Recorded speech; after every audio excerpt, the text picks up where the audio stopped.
Pasukan pertahanan Israel kembali mengumumkan korban tewas dalam serangan di tepi barat baru-baru ini. Dilaporkan sebanyak 6 tentara Zionis tewas dan terluka. Perlu dicatat, insiden ini terjadi saat gencatan senjata diberlakukan di jalur Gaza. IDF dalam pernyataannya pada Kamis 30 Januari 2025 mengakui 6 personelnya disergap 2 pejuang Palestina di Jenin. Dilaporkan seorang tentara tewas bernama Sersan Liam Hazi berusia 20 tahun dari kota Ros Hayyin.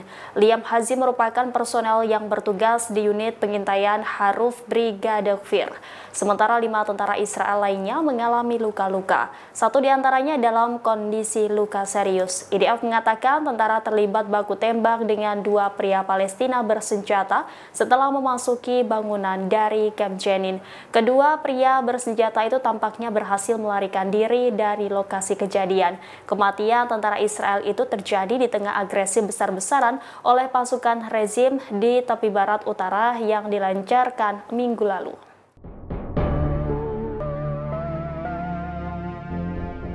Pasukan pertahanan Israel kelabakan saat mendadak disergap oleh 2 pejuang Palestina di sebuah bangunan tepi barat. Akibat insiden itu 6 tentara Israel dilaporkan tewas dan terluka. IDF dalam pengumumannya pada Kamis 30 Januari menyatakan seorang tentara tewas bernama Sersan Liam Hazi 20 tahun dari kota Ros Hayyin. Liam Hazi merupakan personel bertugas di unit pengintaian Haruf Brigade Kfir. Sementara 5 tentara Israel lainnya dilaporkan mengalami luka-luka. 1 diantaranya dalam kondisi luka serius. IDF mengatakan tentara terlibat baku tembak dengan 2 pria Palestina bersenjata. Kejadian ini bermula saat para pejuang diam-diam memasuki bangunan di Camp Jenin. Hingga akhirnya para pejuang Palestina berhasil melumpuhkan 6 tentara Israel tersebut. Kedua pria bersenjata kemudian melarikan diri dari lokasi kejadian.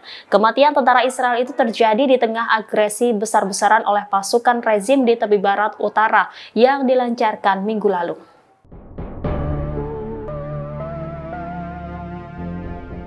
Militer Israel terus melanggar perjanjian gencatan senjata dengan Hezbollah di Lebanon. Dilaporkan IDF melakukan serangan sebanyak 15 kali dalam 24 jam.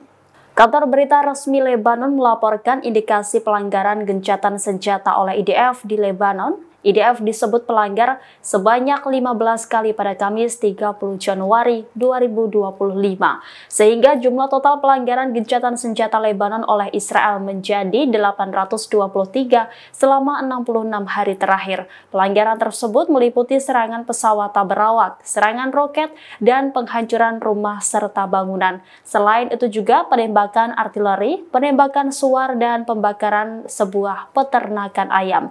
Pada Selasa 28 Januari lalu, jet tempur Israel menyerang sebuah truk dan kendaraan Hezbollah hingga melukai 14 orang. IDF berdalih serangan itu untuk menghancurkan kendaraan yang mengangkut senjata milisi pro-Iran. Israel mengakui menggempur kendaraan yang sebelumnya terpantau memindahkan senjata. Pelanggaran terus terjadi meski ada seruan agar terjadi deeskalasi dan kepatuhan terhadap gencatan senjata.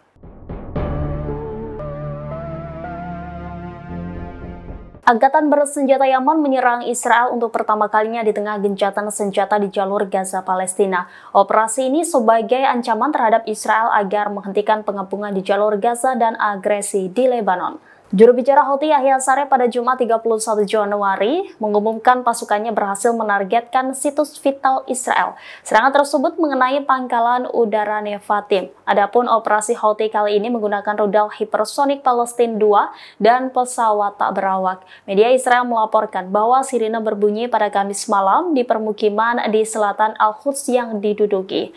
Para pejabat mengatakan bahwa serangan rudal yang diluncurkan dari Yaman memicu bunyi sirine.